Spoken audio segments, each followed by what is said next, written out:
Hey guys, Randy X here. I was talking to Chevy, Crossbow Warriors.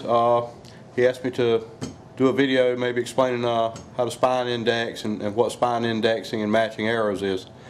I've been doing it a while. Learned a lot from George at Fire Knock, Jerry at South Shore Archery, Dave at Camex Crossbows. A lot of people are doing this. You can learn to do it at home, do it for yourself. If not, you can get some dealers to do it for you. So what I did, I made my own. Actually, I used to do it with a similar setup with vertical arrows years ago. The vertical setup is a 28-inch arrow with a 1.94 pound weight. I use a heavier weight on mine, and I'm doing raw shafts as I get them, 20, 22, whatever. So I needed more weight. I wasn't satisfied that a 1.94 was heavy enough. So I ended up with a 2.825. I tried a couple different sizes, and that's what seemed to be best for me. My setup is here. Okay. So I'm a welder, so this is what I made. You've simply got bearings on either side, dial indicator in the center, and once you put your weight on there, you can measure the deflection of the arrow and find your stiff and weak planes. And that's what you hear. People say stiff side or weak side. It's the same thing. It's the stiff or weak plane. All right, and those planes go straight through the arrow. The stiff plane will be straight through. I've drawn a diagram here to kind of explain it. Make sure you can see it. Alright, so this is your arrow. What we do, we find the stiff plane and we fletch it between the hen veins. So we mark it. I use a silver Sharpie to mark the stiff side, and I put it on top between the hen veins. Alright, and that puts my stiff plane running vertically through the arrow, and what that allows is for 90 degrees out will be my neutral plane.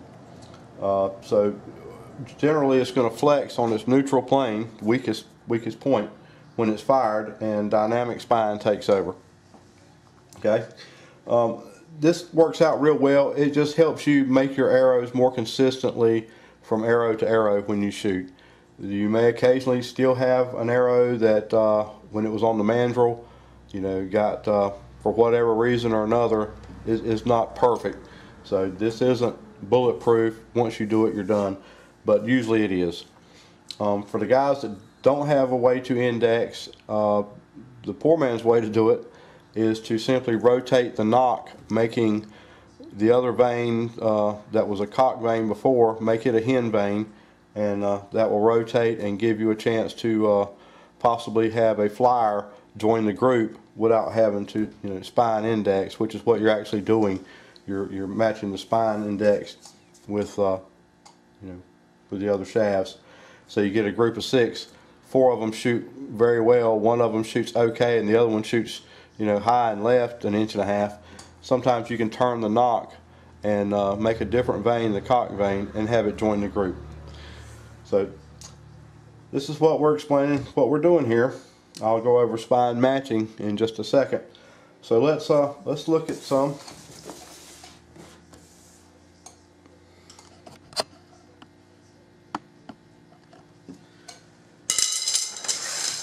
I've gotten just got 6 new shafts in, and I've still got to fletch them up. So what happens is when I get them, of course, the first thing I'm going to do is square the ends. I try to get them in 22-inch and cut them down to 20, but I will spine index before I cut them down. Just may help a little bit more. Okay, I've already done these, which will work out great because I'll show you what we do. Alright, I center it. I will check Let's zoom in here. See how close we can zoom into this. Let's put you over here. Let's see if we can't zoom into the.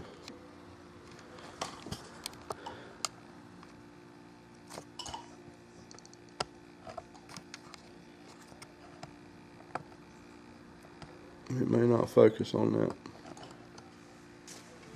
that. Let's see if it's going to do it.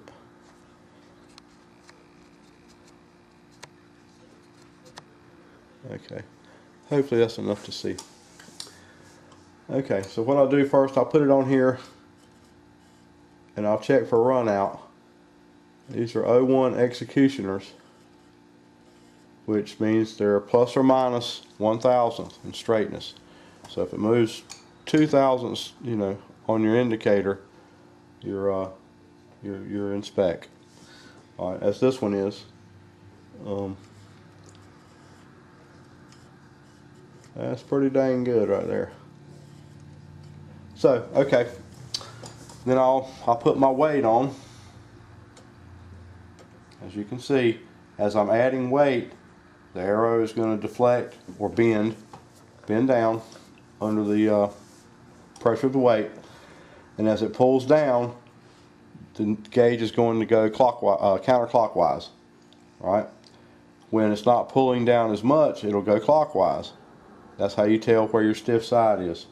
So I rotate it. As I rotate, you see the needle going back counterclockwise. As I keep rolling it, it comes back forward clockwise. Rotate it, goes back. Rotate again. Okay, so I'm going to say that's about my stiffest point right there. And as you can see, I had indexed it. See the silver dot on top? Not sure if you can see it or not. Yeah, there you go.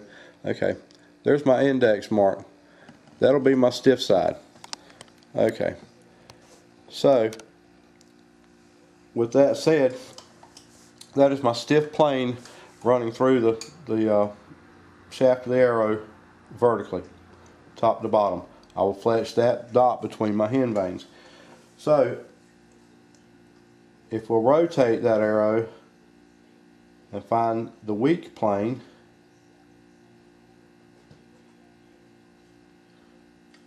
as you roll it around, okay, that's about your weakest point. And if you'll notice, that puts, I gotta find it, that puts the mark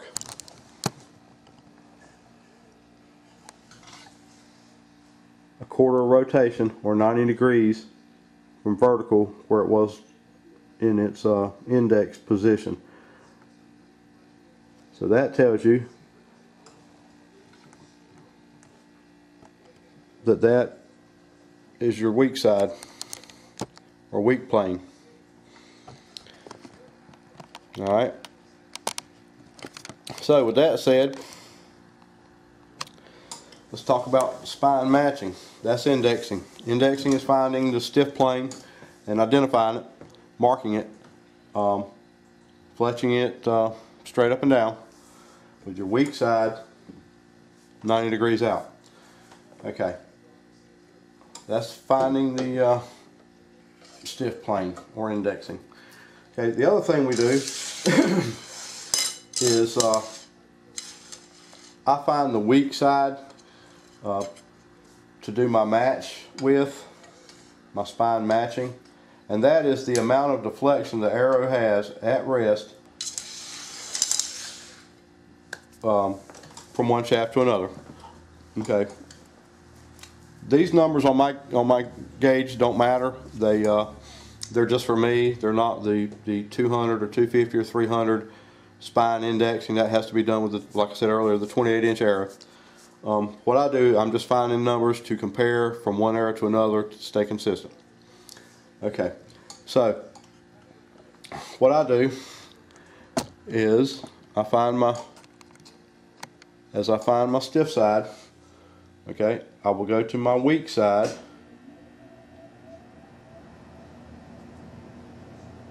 I go to my weak side.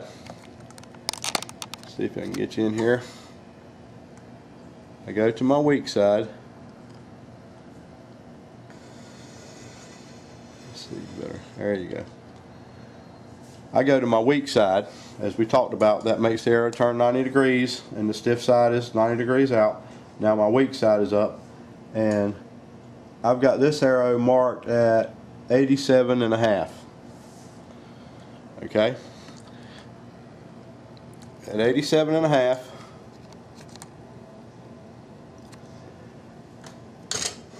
I will then do every arrow that way, finding the number for the weak side. And what that does, that gives me something to compare to from arrow to arrow on how much deflection each arrow has. Spine matching. I'm matching the spine. Okay, and as you can see here, maybe you can see here, okay, I marked this one at 87.5. One under it is 84. Alright, let's just go through them one at a time. How about that? So I've got an 87, an 84, an 87, an 84, an 82, a 91, an 86, and an 86. So to me, you know, the 86, 84, 87, alright, I've got a high and a low, an 82, and I had a 91 that read kind of goofy, and I marked it kind of special with 2 dots there so I can pay it a little bit of attention if I have to. So the other ones, executioners come guaranteed within 10,000ths on spine index, which means, like say, if I had the lowest one was 82, alright, the highest one is 91, that's 9, I'm going to inspect. A few people will index them for you. The more you pay, the lower you can get them to match. I think Jerry does them down to 2,500ths. Okay. So right off the bat, I'm not going to be too concerned with any of these other than maybe this 91, because I had a kind of a weird reading on it. Again, that's when I go back to saying that, you know, it's not foolproof. This is about what we have to do it with the best we can. There are a few people that are doing, you know, a little more advanced stuff. I think FireNock, George at FireNock is working on something pretty unique. Jerry at South Shore, he has been working with flow matching, and I think it's pretty good. Does some laser stuff. I think it's still in the works, but he does a great job with a ram tester. Like I say, he can get them down to 2.5. It's a little bit of an extra cost, but you know, if you buy a dozen arrows and 8 of them shoot okay and 4 of them don't, then there's your savings. So that's what we do, and seems to work fairly well. Most people that are enthusiasts are you know, able to do this at home with a spine tester, and that's pretty much the gist of it. Like I say, want your stiff plane straight up and down, your weak side 90 degrees out from that. That's about all I can think of. If you have any questions, look me up on Crossbow Warriors on Facebook. Have a good day. Hope you enjoyed it, and if I can help, let me know. Thank you.